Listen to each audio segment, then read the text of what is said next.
Hello, my 3D printing TikTok friends.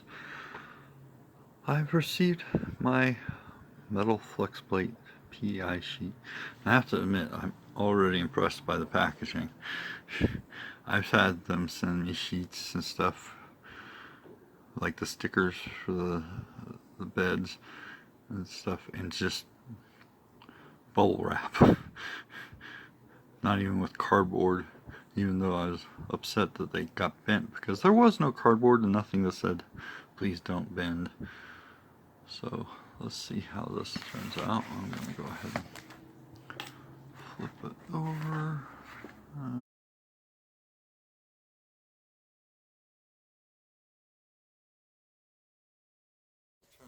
More like the pizza box.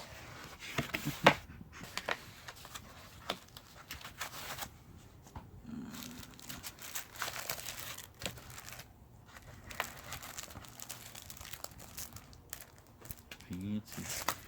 Got your magnetic sticker and the PEI metal plate.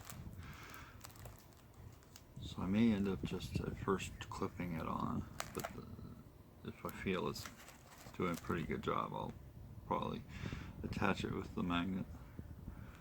So, cool beans. Thank you for watching. Take care.